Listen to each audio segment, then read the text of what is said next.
ഈ കൊളസ്ട്രോൾ ഉണ്ടെന്ന് അറിഞ്ഞ ആ സമയം തൊട്ട് തന്നെ ഒട്ടുമിക്ക ഭക്ഷണങ്ങൾ ഒഴിവാക്കി, എന്തിനധികം നമ്മൾ കഴിക്കുന്ന കോഴിമുട്ട പോലും ഒഴിവാക്കി, അത് കൊളസ്ട്രോളിന് കൂട്ടും, അത് പിന്നീട് മറ്റു പല ബുദ്ധിമുട്ടും കാരണമാവും എന്നൊക്കെ പറഞ്ഞിട്ട് പല ഭക്ഷണങ്ങൾ ഒഴിവാക്കി തന്നിട്ടുണ്ട്. ഫോർ എക്സാമ്പിൾ, പാരമ്പര്യമായിട്ട് നമുക്കിപ്പോൾ നമ്മുടെ പാരൻസിന് ആർക്കെങ്കിലും ഈ കൊളസ്ട്രോളിൻ്റെ പ്രശ്നം ഉണ്ടെങ്കിൽ നമുക്കൊരു പക്ഷേ പാരമ്പര്യം കൊണ്ട് ഈ പറയുന്ന കൊളസ്ട്രോളിൻ്റെ അംശം വന്നേക്കാം.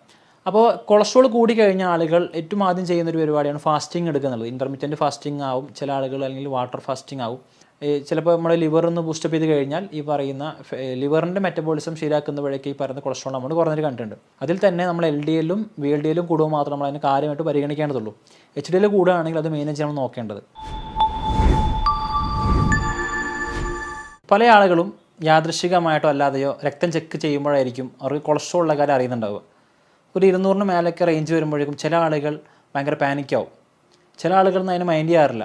അത് ജസ്റ്റ് ഫുഡ് കൺട്രോൾ ചെയ്യുന്ന വഴിയൊക്കെ അവർ അതിനെ നോർമൽ റേഞ്ചിലേക്ക് കൊണ്ടുവരാറുണ്ട്. എന്നാൽ ചില വ്യക്തികളാവട്ടെ ഈ കൊളസ്ട്രോൾ ഉണ്ടെന്ന് അറിഞ്ഞ ആ സമയം തൊട്ട് തന്നെ ഒട്ടുമിക്ക ഭക്ഷണങ്ങൾ ഒഴിവാക്കി, എന്തിനധികം നമ്മൾ കഴിക്കുന്ന കോഴിമുട്ട പോലും ഒഴിവാക്കി, അത് കൊളസ്ട്രോളിന് കൂട്ടും, അത് പിന്നീട് മറ്റു പല ബുദ്ധിമുട്ടും കാരണമാവും എന്നൊക്കെ പറഞ്ഞിട്ട് പല ഭക്ഷണങ്ങൾ ഒഴിവാക്കി തന്നിട്ടുണ്ട്. യഥാർത്ഥത്തിൽ നമ്മൾ കൊളസ്ട്രോളിനെ പേടിക്കേണ്ടതുണ്ടോ, അല്ലെങ്കിൽ എന്താണ് കൊളസ്ട്രോൾ? നമുക്കിന്ന് ഡിസ്കസ് ചെയ്യാനുള്ളത് കൊളസ്ട്രോളിനെ പറ്റിയാണ്. ഞാൻ ഡോക്ടർ മാർ മുക്താർ, ഭൂമി നാച്ചുറൽ വെൽനെസ്സിലെ UNA ഡിപ്പാർട്ട്മെൻറ്റ് കൺസൾട്ടൻ്റാണ്. മിക്ക ആളുകളും കരുതിയിട്ടുള്ളത് നമ്മൾ കഴിക്കുന്ന ഫുഡിൻ്റെ അകത്തു നിന്നാണ് നമ്മുടെ ശരീരത്തിൽ മെജോറിറ്റി ആയിട്ടുള്ള കൊളസ്ട്രോൾ ഉണ്ടാവണം എന്നുള്ളതാണ്.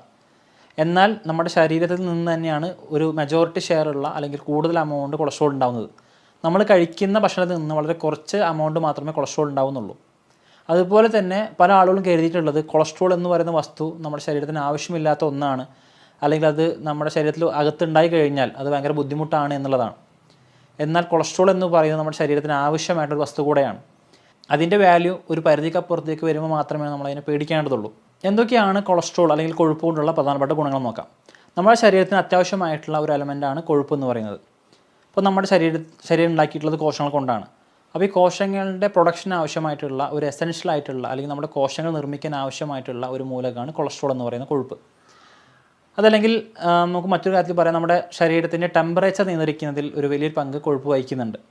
നമ്മൾ ചെറിയ പ്രായത്തിലൊക്കെ പഠിച്ചിട്ടുണ്ടാവും, ഈ ധ്രുവ പ്രദേശങ്ങളൊക്കെ താമസിക്കുന്ന ധ്രുവക്കരടി അല്ലെങ്കിൽ പെൻഗ്വിനൊക്കെ അവരുടെ സ്കിന്നിൻ്റെ താഴെ ഒരുപാട് കൊഴുപ്പ് സംഭരിച്ച് വെക്കാറുണ്ട്, അവർക്ക് ആ തണുപ്പിൽ നിന്ന് രക്ഷ നേടാൻ വേണ്ടിയിട്ട്. ഇതേപോലെ നമ്മുടെ ശരീരത്തിൻ്റെ സ്കിന്നിൻ്റെ അടിയിലൊക്കെ കാണുന്ന കൊഴുപ്പുകൾ നമ്മുടെ ഹീറ്റിനെ മെയിൻറ്റെയിൻ ചെയ്യാൻ ഹെൽപ്പ് ചെയ്യാറുണ്ട്.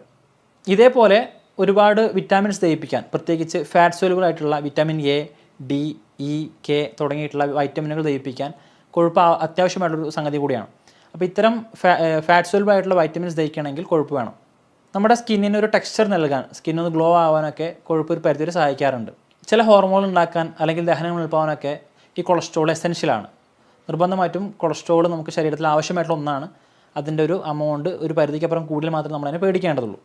നമ്മൾ കഴിക്കുന്ന ഭക്ഷണത്തിൻ്റെ അകത്ത് ഒരുപാട് കലോറികൾ ഉണ്ടെങ്കിൽ ഈ ബാക്കി വരുന്ന കലോറിയെ ട്രൈഗ്ലിസറൈഡ് എന്ന് പറയുന്ന കൊഴുപ്പിൻ്റെ ഒരു ഫോമിലേക്ക് ആക്കി മാറ്റി ശരീരം പല ഭാഗങ്ങളും സംഭരിച്ച് വെക്കാറുണ്ട്.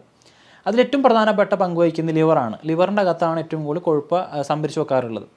ഇപ്പോൾ നമ്മൾ മിക്ക ആളുകളും വളരെ യാദൃശ്ചികമായിട്ട് സ്കാനിങ് ചെയ്യുന്ന സമയത്ത് ഗ്രേഡ് 1 ഫാറ്റ് ലിവർ ഉണ്ട്, ഗ്രേഡ് 2 ഫാറ്റ് ലിവർ ഉണ്ടെന്നൊക്കെ പറയാറുണ്ട്. അപ്പോൾ നമ്മുടെ ശരീരത്തിൽ ബാക്കി വരുന്ന ഈ കൊഴുപ്പിനെ അല്ലെങ്കിൽ ബാക്കി വരുന്ന കലോറിയെ കൊഴുപ്പാക്കി കൺവേർട്ട് ചെയ്ത് ഈ ലിവറിൻ്റെ അകത്ത് സ്റ്റോർ ചെയ്ത് വെക്കും.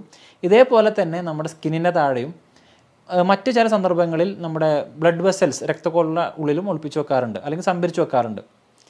ഇതിൻ്റെ തോത് വ്യത്യാസപ്പെടുമ്പോഴാണ് നമുക്ക് ഇതുമായിട്ട് ബന്ധപ്പെട്ടിട്ടുള്ള കോംപ്ലിക്കേഷൻസ്, ബുദ്ധിമുട്ടുകൾ ഉണ്ടാവാറുള്ളത്. ഇപ്പോൾ ഉദാഹരണത്തിന് ഈ ലിവറിൽ അടിഞ്ഞു കൂടുന്ന കൊഴുപ്പിൻ്റെ എമൗണ്ട് കൂടുകയാണെങ്കിൽ അത് ഫാറ്റ് ലിവറായിട്ട് മാറാനും, ഇതേപോലെ സ്കിന്നിൻ്റെ അടിയിലാണ് ഫാറ്റ് കൂടുന്നതെങ്കിൽ നമുക്ക് പൊണ്ണത്തടി വരാനും, അത് ഇനി മറ്റ് രക്തക്കൊള്ള അകത്താണ് സംഭരിച്ച് വെക്കുന്നതെങ്കിൽ അതിറോസ്ക്ലീറോസിസ് എന്ന് പറയുന്ന, നമ്മൾ ഇപ്പോൾ മിക്ക ആളുകൾക്കും അറിയുന്നുണ്ട് ഹാർട്ടിൽ ബ്ലോക്ക് വന്നു എന്നൊക്കെ പറയാറുണ്ട്. അപ്പോൾ ഈ കൊഴുപ്പടിഞ്ഞ് ഈ രക്തക്കോലുകൾ ചുങ്ങിപ്പോവാനും അല്ലെങ്കിൽ അതിൻ്റെതൊക്കെ പ്രോപ്പറായിട്ട് രക്തമെത്താതെ ആ ഭാഗം ഇപ്പോൾ മിക്കവാറും സംഭവിക്കുന്നുണ്ടാവും നമ്മുടെ ഹൃദയവാൾവുകളിലാണ് അല്ലെങ്കിൽ ഹൃദയധമനികളിലാണ്.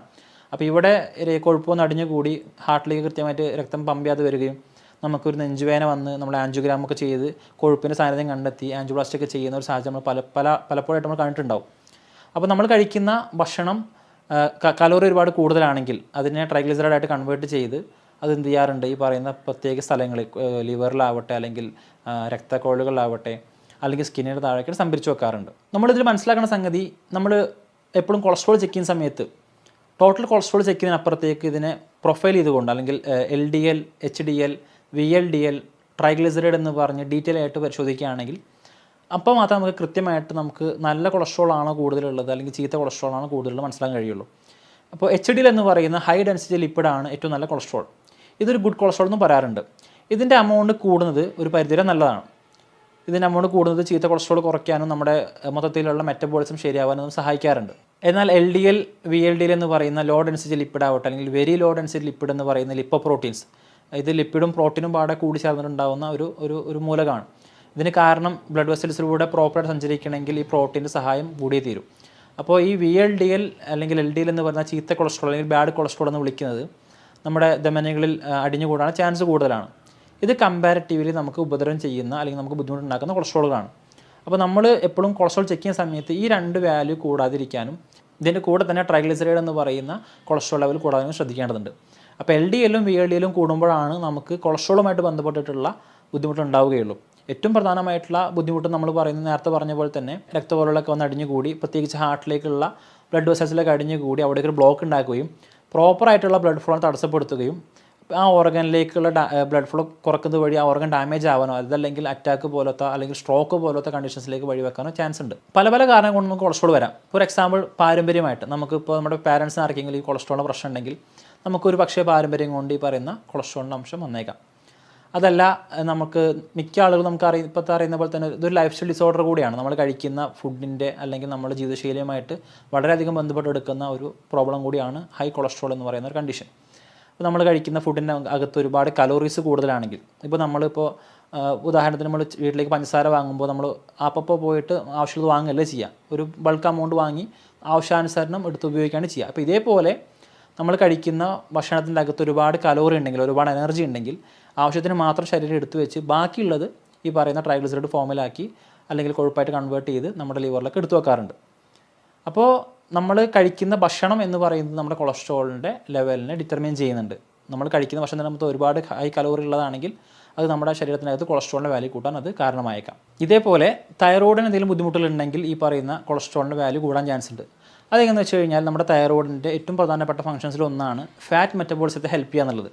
അതായത് നമ്മുടെ കൊഴുപ്പ് പ്രോപ്പറായിട്ട് വിഘടിച്ച് അത് നമ്മുടെ ശരീരത്തിൽ സ്റ്റോർ ചെയ്യാനും അല്ലെങ്കിൽ അത് വേണ്ട സമയത്ത് ഉപയോഗപ്പെടുത്തുന്നതിലും തൈറോയ്ഡ് ഹോർമോൺസ് ഒരുപാട് പങ്കുവഹിക്കുന്നുണ്ട്. അപ്പോൾ തൈറോയ്ഡ് ഗ്രന്ഥി താറുമാറാവുകയാണെങ്കിൽ അല്ലെങ്കിൽ തൈറോയ്ഡ് ഹോർമോൺസ് പ്രോപ്പറായിട്ട് പ്രൊഡക്ഷൻ ചെയ്യുന്നില്ലെങ്കിൽ ഈ ഫാറ്റ് മെറ്റബോളിസം ഡിസോർഡർ ആവുകയും അതിൻ്റെ ഭാഗമായിട്ട് ഈ പറയുന്ന കൊളസ്ട്രോളിൻ്റെ എമൗണ്ട് കൂടുതലായിട്ട് കാണാൻ കഴിയും. മറ്റൊന്ന് നമ്മുടെ ലിവറിൻ്റെ ഹെൽത്താണ്.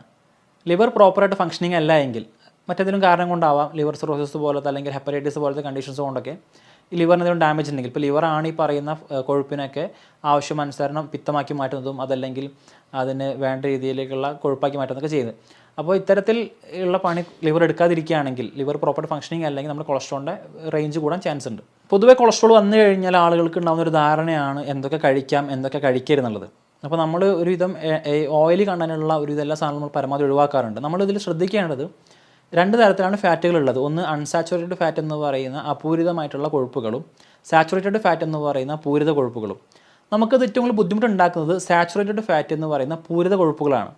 കമ്പാരിറ്റീവ്ലി അൺസാച്ചുറേറ്റഡ് ഫാറ്റ് നമുക്ക് ഒന്നുകൂടി സേഫാണ്. ഒന്നുകൂടി സിമ്പിളാക്കി പറയുകയാണെങ്കിൽ റെഡ് മീറ്റ് അതുപോലെ ചീസ് ഇതിലൊക്കെ അടങ്ങിയിട്ടുള്ള ഫാറ്റ് എന്ന് പറയുന്നത് സാച്ചുറേറ്റഡ് ഫാറ്റാണ്.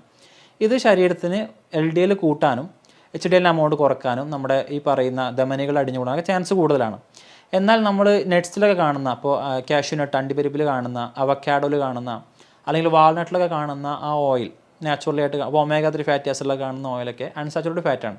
അപ്പോൾ നമ്മൾ ഇത് കഴിക്കുമ്പോൾ നമ്മുടെ HDL അമൗണ്ട് കൂടാനും LDL അമൗണ്ട് കുറയ്ക്കാനും അത് നമ്മുടെ ഉദാഹരണത്തിന് ഒമേഗ 3 ഫാറ്റി ആസിഡിൻ്റെ അകത്തുള്ള എലമെൻറ്റ്സൊക്കെ നമ്മുടെ ബ്രെയിൻ ഡെവലപ്മെൻറ്റൊക്കെ നല്ല ഉപകാരം ചെയ്യുന്ന ഒരു തരം പാർട്ടിക്കിൾസാണ്.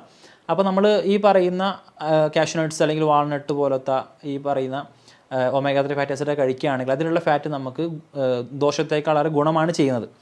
അപ്പോൾ ഇത്തരം അൺസാച്ചുറേറ്റഡ് ഫാറ്റുകൾ നമ്മൾ കഴിക്കുന്നത് ഒരു പരിധി വരെ നല്ലതാണ്.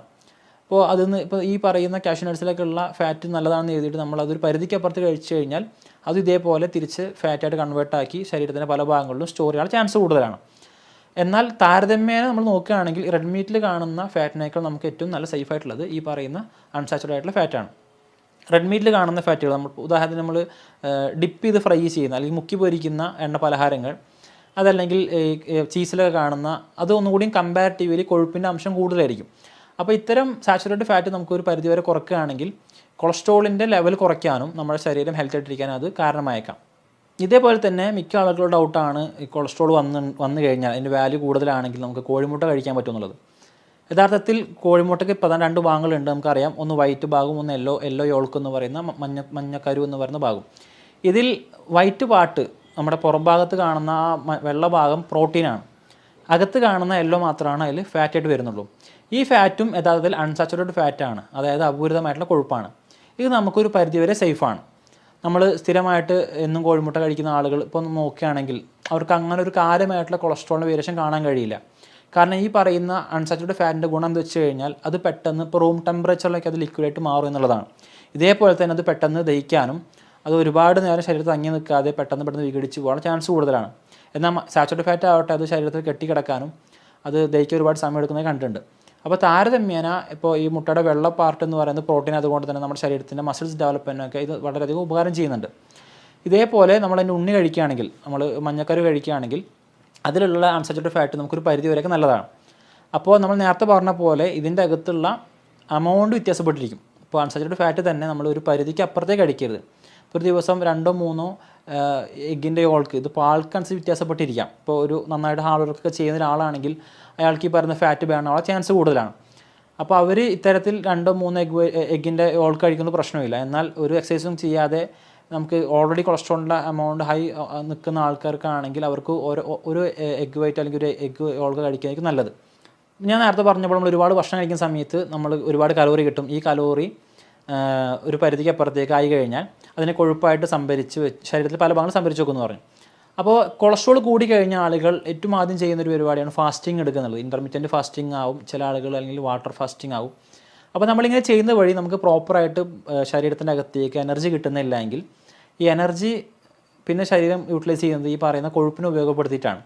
അപ്പോൾ നമ്മുടെ സ്കിന്നിൻ്റെ അണ്ടറിലൊക്കെ ഉള്ള അല്ലെങ്കിൽ നമ്മുടെ ഓർഗൻസിൻ്റെ അണ്ടറിലൊക്കെ സൂക്ഷിച്ചിട്ടുള്ള ഈ ഫാറ്റിനെ ശരീരം തിരിച്ചെടുത്ത് അതിനെ ബേൺ ചെയ്തിട്ടാണ് പിന്നെ നമ്മുടെ എനർജിയൊക്കെ നമുക്ക് കിട്ടുന്നുണ്ടാവുക. അപ്പോൾ നമ്മൾ നോക്കിയാൽ മനസ്സിലാവും, പ്രത്യേകിച്ച് ഈ മുസ്ലിംസിനിടയിലൊക്കെ ഉള്ള റംസാൻ ഫാസ്റ്റിംഗ്, റമദാനിലൊക്കെ എടുക്കുന്ന ഒരു നോമ്പൊക്കെ ഒരു പ്രോപ്പറായിട്ട് മന്തൊക്കെ കൃത്യമായിട്ട് ഫോളോ ചെയ്യുകയാണെങ്കിൽ അവർ നന്നായിട്ട് തടി കുറയുന്നതും ഹെൽത്ത് ആയിട്ടിരിക്കുന്നതും കാണാൻ കഴിയും. എന്നാൽ ചില കേസിൽ നമ്മൾ ഇപ്പോൾ രാവിലെ അത്താഴത്തിൻ്റെ കൂടെ നന്നായിട്ട് ഭക്ഷണം കഴിച്ച് നോമ്പ് തുറന്ന് അതിനുശേഷം പിന്നീട് ഈ പറയുന്ന എണ്ണ പലഹാരങ്ങളൊക്കെ കഴിക്കുകയാണെങ്കിൽ ഈ കാര്യമായിട്ടുള്ള ഫാസ്റ്റിംഗ് കൊണ്ട് ഉപകാരം കിട്ടിക്കോണമെന്നുണ്ടാവില്ല.